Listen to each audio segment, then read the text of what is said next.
Good morning students. बेटा जैसे कि आपने देखा है लास्ट क्लासेस में हमने एम्पिरिकल फार्मूला मॉलिक्यूलर फार्मूला हम मतलब बेसिक चीज़ें पढ़ रहे हैं। तो आज भी हम एक next basic topic but important topic आपके लिए आप पढ़ने वाले हैं आज। और टॉपिक है stoichiometry of chemical reactions. Stoichiometry of chemical reaction. Chemical reaction हमने जनरली पढ़ा है कि भाई कोई एटम या मॉलिक्यूल या कोई कंपाउंड दूसरे एटम मॉलिक्यूल या कंपाउंड से केमिकली इंटरेक्ट करके एक नए प्रोडक्ट का फॉर्मेशन करता है। उस नए प्रोडक्ट को हम यानी उस नए प्रोडक्ट के फॉर्मेशन को हम केमिकल रिएक्शन कहते हैं। अब स्टोइचियोमेट्री केमिकल रिएक्शन एक्चुअल में हमें बताती क्या है और इसमें हम पढ़ने वाले क्या हैं, ये चीजें हमें पता होनी चाहिए। स्टोइचियोमेट्री जो बताती है कि हम केमिकल रिएक्शन को कैसे केमिकली कैसे रिप्रेजेंट करते हैं, कैसे हम पढ़ते हैं, और उसमें उस केमिकल रिएक्शन को जो हम रिप्रेजेंट करते हैं तो उसमें क्या क्या कंडीशन होनी चाहिए कि कंडीशन क्या होनी चाहिए, उन्हें हम कैसे फुलफिल कंडीशन करेंगे, और फाइनली हम जो है केमिकल रिएक्शंस को या केमिकल इक्वेशंस को कैसे बैलेंस करेंगे, ये क्या स्टोइचियोमेट्री होती है। तो सबसे पहली बात करते हैं हम केमिकल रिएक्शन की। केमिकल रिएक्शन क्या होती है? अगर मैं सबसे पहली बात करता हूँ, what is chemical reaction. Chemical reaction क्या होती है? It is the process. अगर मैं बात करता हूँ केमिकल रिएक्शन के बारे में, तो केमिकल रिएक्शन क्या है? It is the process by which two or more reactant या one or more reactant भी कह सकते हैं, one or more reactants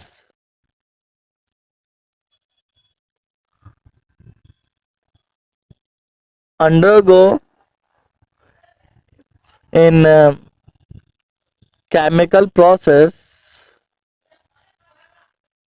and form a new product ये आपको याद रखना है कि which has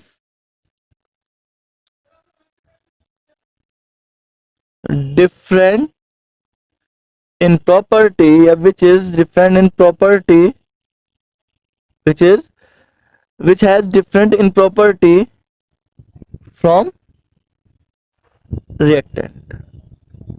ये चीज आपको ध्यान देनी है। तो क्या है केमिकल रिएक्शन? एक प्रोसेस है जहां पर एक या एक से ज्यादा रिएक्टेंट जो है केमिकल प्रोसेस में जाते हैं, और केमिकल प्रोसेस में जाने के बाद एक नए प्रोडक्ट का फॉर्मेशन करते हैं। और नए प्रोडक्ट का फॉर्मेशन करने के बाद आपको याद रखना है कि उस प्रोडक्ट की प्रॉपर्टी हमेशा किससे? रिएक्टेंट की प्रॉपर्टी से डिफरेंट होगी।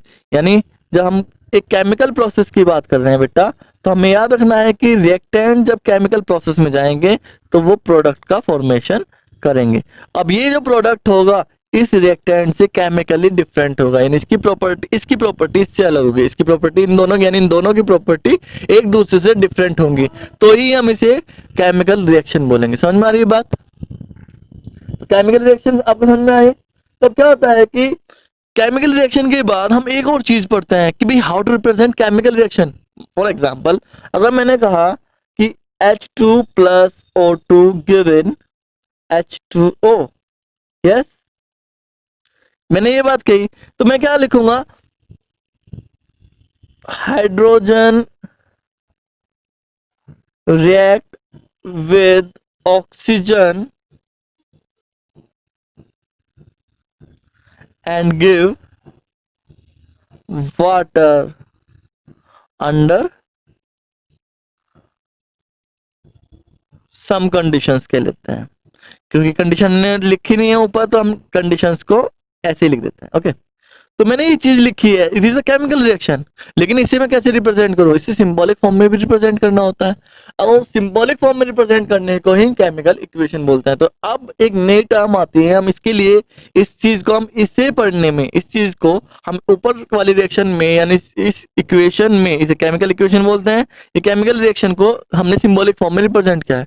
तो इस चीज को समझने के लिए हम एक नई टर्म पढ़ते हैं, और टर्म है केमिकल इक्वेशन। क्या टर्म है बेटा? Chemical equation. एक नई टर्म आपको यहाँ पर पढ़ते हो। अब केमिकल इक्वेशन क्या है?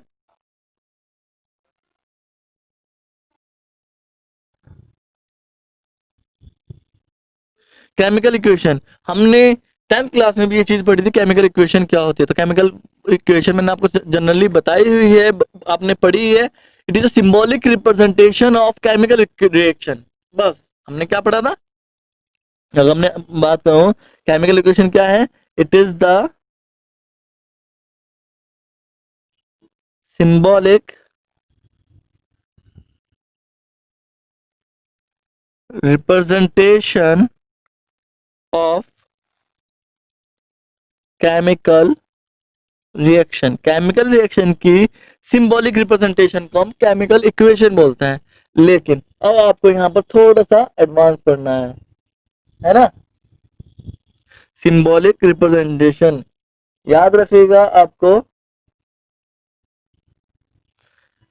एक टर्म यहाँ पे थोड़ी सी जो चीज है वो जोड़ना है, वो है इन स्टोशियोमेट्रिक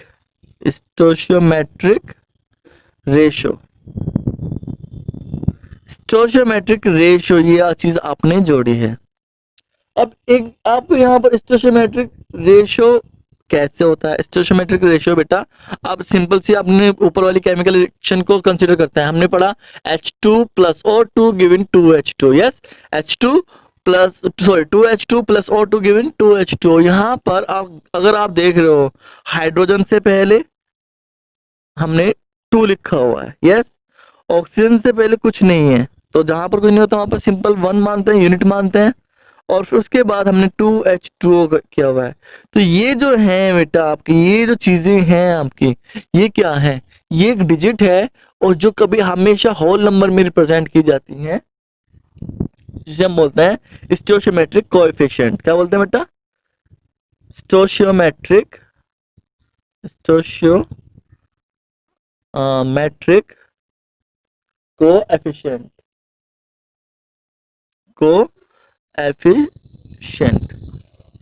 तो स्टोशियोमेट्रिक कंडीशन क्या है, it should be whole in number, it should B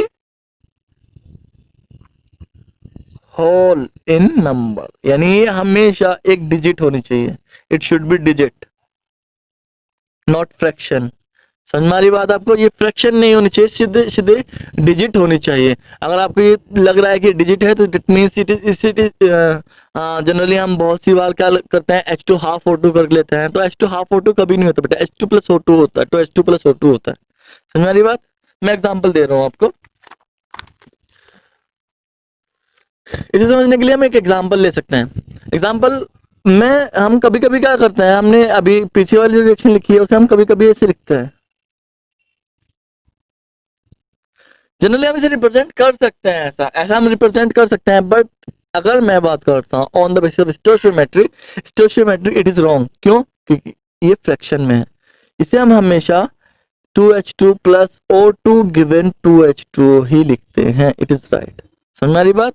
तो हमेशा ये चीज जो चीज होती है, आपका स्टोशियोमेट्रिक का जो कोएफिशिएंट है वो हमेशा एक डिजिट होना चाहिए, एक होल नंबर होना चाहिए, तो ही ये ठीक है, अदरवाइज ये रॉन्ग होगा। समझ में आ रही बात बेटा। अब कंडीशंस कर देते हैं, कुछ कंडीशंस होंगी।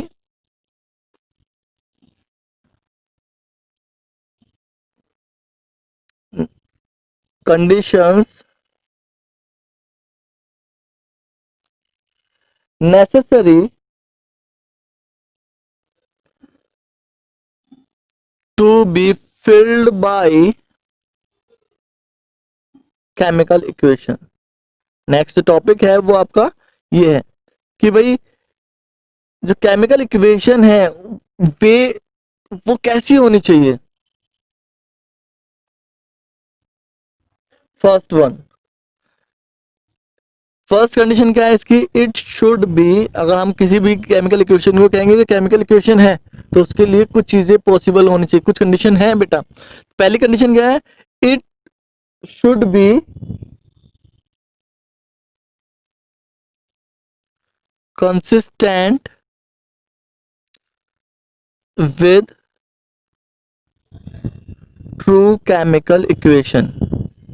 ट्रू केमिकल इक्वेशन यानी ये जो है ना, एक ट्रू केमिकल इक्वेशन को रिप्रेजेंट करनी चाहिए। ऐसा नहीं होना चाहिए कि दो केमिकल इक्वेशन जो है ना आपकी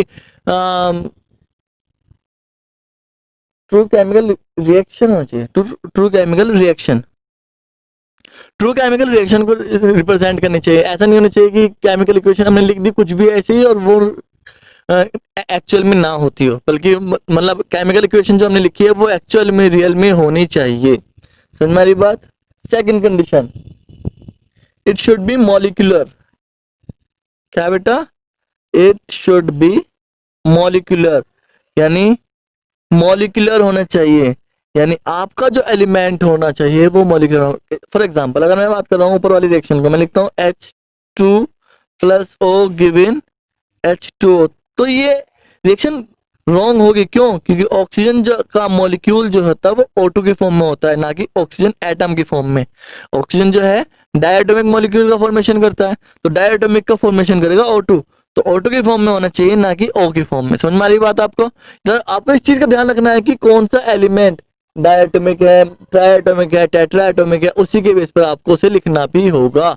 ये इस कंडीशन की, इसकी सॉरी केमिकल इक्वेशन रिप्रेजेंट करने की एक कंडीशन होती है। समझ में आ रही बात? तीसरी चीज, इट शुड बी बैलेंस्ड। तीसरी कंडीशन क्या है? It should be balanced. Balanced का मतलब क्या होता है? केमिकल इक्वेशन का बैलेंस होता है number of reactants, number of atoms of reactants equals to number of atoms of products. यानी मैं आपको बता रहा हूं बैलेंस कंडीशन क्या है, number of atoms of reactants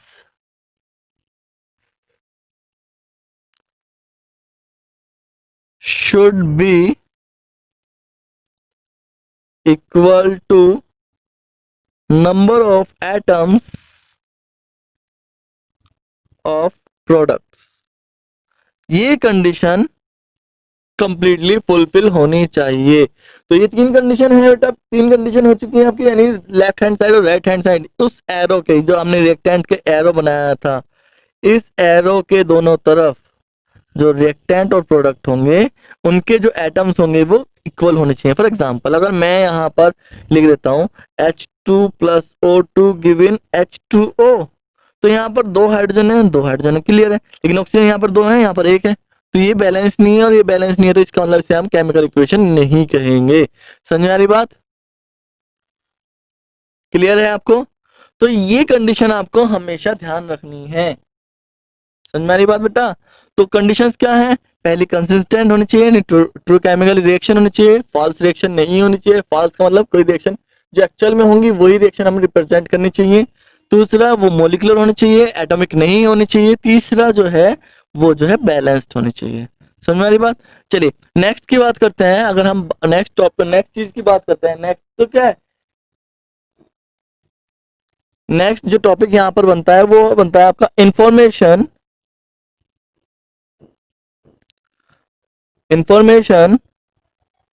provided by chemical equation. यानी एक केमिकल इक्वेशन कौन कौन सी इंफॉर्मेशन प्रोवाइड कराता है। समझ आ रही बात? यानी एक केमिकल इक्वेशन कौन कौन सी इंफॉर्मेशन हमें प्रोवाइड करा सकती है। तो बेटा एक तो ये चीज जो आपका केमिकल इक्वेशन है ये दो तरह की इंफॉर्मेशन हमें प्रोवाइड कराती है। एक तो प्रोवाइड कराती है क्वालिटेटिवली और दूसरी होती है क्वांटिटेटिवली। समझ में आ रही बात? पहली क्वालिटेटिवली और दूसरी जो होती है क्वांटिटेटिवली। फॉर एग्जांपल अगर मैं यहाँ पर कंसिडर कर रहा हूं दिस रिएक्शन, ओके, तो इंफॉर्मेशन ये कैसी प्रोवाइड कराएगी? क्वालिटेटिवली। क्वालिटेटिवली के मतलब की बात कर रहे हैं,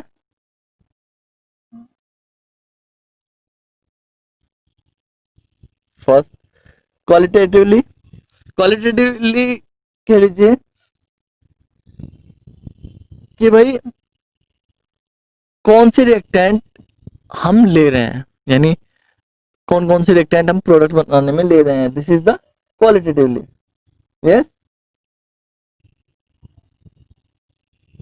यानी क्वालिटेटिवली क्या बताते हैं हमें? which reactant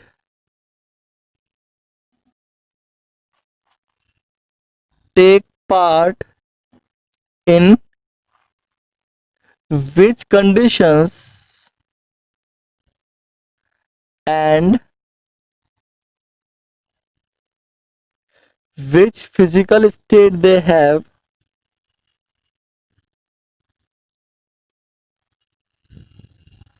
and अगर बात करते हैं which product they form।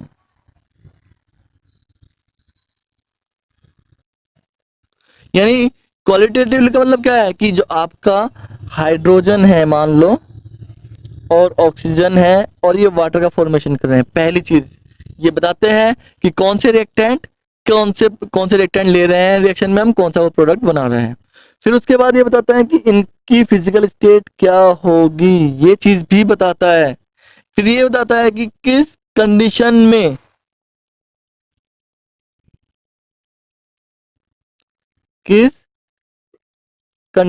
में ये रिएक्शन हो रही है। कंडीशन कौन कौन सी हो सकती है? कंडीशन हो सकती है आपकी टेम्परेचर हो सकता है, या किस टेम्परेचर पर हम बना रहे हैं,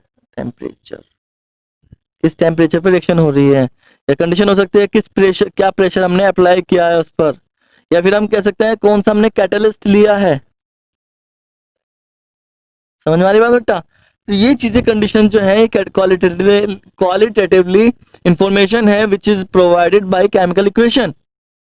एग्जाम्पल ले लेते हैं अमोनिया का, N2 plus 3H2 given 2NH3 in presence of Fe at a temperature of 300 Kelvin and the pressure of 300 या बार। तो क्या हो रहा है, केल्विन और प्रेशर एंड कैटलिस्ट, ये सारी कंडीशन हमें बताती है क्वालिटेटिवली। समझ में आ रही बात आपको? तो ये जो है फर्स्ट इंफॉर्मेशन जो हमारी क्वालिटेटिवली क्या बताती है, यानी केमिकल इक्वेशन दो तरह की इंफॉर्मेशन हमें प्रोवाइड कराते हैं। First is qualitatively, second is quantitatively.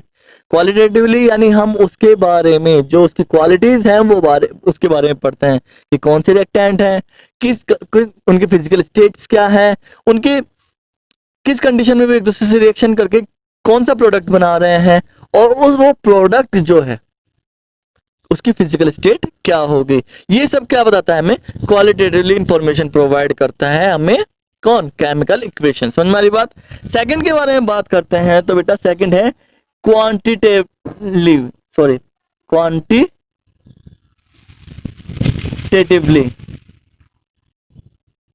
तो क्वांटिटेटिवली की अगर बात करते हैं तो आपका, तो ये चीज हमें क्या बताते हैं, ये हमें बताता है कि आपका जो रिएक्टेंट है, कितना रिएक्टेंट हमने लिया है, how much reactant is taken and how much product is form. ये क्या बताता है हमें, how much reactant form, how much product. For example अगर मैं यहाँ पर दो ऊपर वाली रिएक्शन को कंसिडर करूं, यहाँ पर क्या हो रहा है कि 2H2 plus O2 given 2H2 है। यहाँ पर क्या हो रहा है, 2 मोल ऑफ या 2 atoms of 2 molecules of hydrogen react with 1 molecule of oxygen give 2 molecules of water. Yes, या फिर हम N2 plus 3H2 plus 2 given 2NH3 को कंसिडर कर लें, तो यहाँ पर 1 molecule of nitrogen react with 3 molecules of hydrogen to form 2 molecules of ammonia gas। तो यहाँ पर क्या हो रहा है बेटा, तो ये जो चीज बता रही जा रही है, ये जो चीजें बताई जा रही है, स्टोइचियोमेट्रिक कोएफिशिएंट जो बता रहे हैं, ये बता रहे हैं quantitatively information bye chemical equation, ये बता रहे हैं। ये चीज समझ में आ रही है आपको? तो किस रेशो में वो एक दूसरे से रिएक्शन करते हैं, कितना रिएक्टेंट लेते हैं हम, कितना प्रोडक्ट का फॉर्मेशन होता है, ये हमें क्वांटिटेटिव इंफॉर्मेशन कौन बताता है, केमिकल इक्वेशन बताता है। समझ में आया? तो इंफॉर्मेशन जो हमने पढ़ी है अब तक क्वालिटेटिवली पढ़ी थी, अब हम क्वांटिटेटिवली भी पढ़ेंगे। Is that clear? चलिए आगे चलते हैं।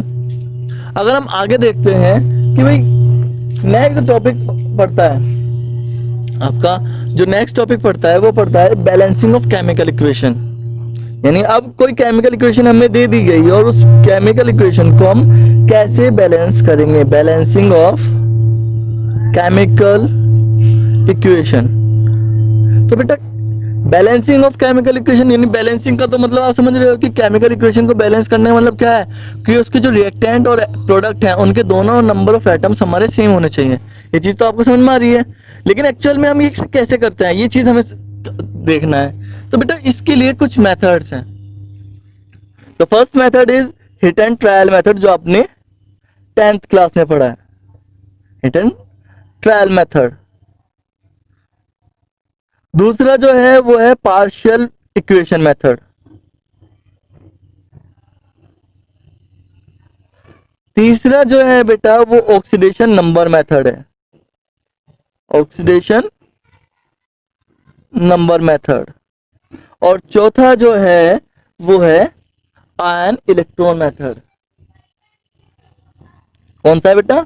Ion electron method.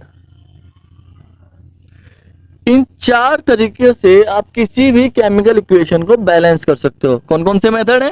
Hit and trial method, partial equation method, oxidation number method and ion electron method. अब बात कर लेते हैं कौन कौन सा आपको करना है, कौन कौन सा नहीं करना है ना। तो फर्स्ट मेथड की बात करता है तो इस चैप्टर में, यानी इस चैप्टर में आपको सिर्फ ये मेथड करना है, hit and trial method. Partial equation method आपके सिलेबस में नहीं होता है। ये दोनों, अगर मैं बात करता हूं oxidation number method and ion electron method, ये आपको इसी क्लास के चैप्टर नंबर 8 में करना है। कौन से करना है बेटा? चैप्टर नंबर 8 में जब आप पढ़ोगे तो चैप्टर 8 में आप ये दोनों मेथड पढ़ोगे। तो इसका मतलब क्या, आपको सिर्फ आज जो करना है वो हिट एंड ट्रायल मेथड करना है। तो हिट एंड ट्रायल मेथड के बारे में बात कर लेते हैं थोड़ा सा।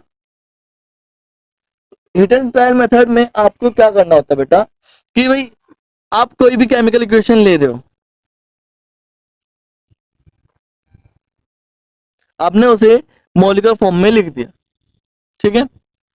तो आपको करना क्या है बेटा, पहले आपको सिंपल मल्टीप्लिकेशन से हाइड्रोजन और ऑक्सीजन से अलग जो एटम होंगे उन्हें बैलेंस करना है। जैसे कि इस रिएक्शन की बात करते हैं, इसमें केवल हाइड्रोजन और ऑक्सीजन है, तो हमें और को तो बैलेंस करना नहीं।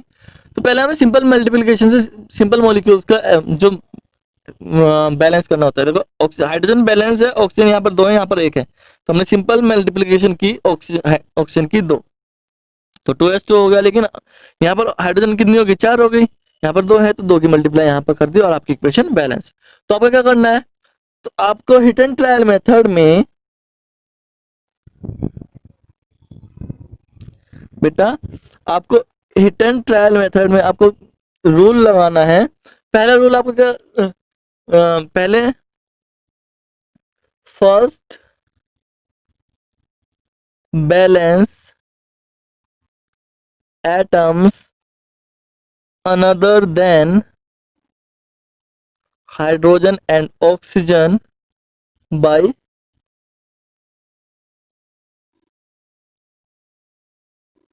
Simple multiplication. Okay, simple multiplication से आपको उन्हें बैलेंस करना होगा।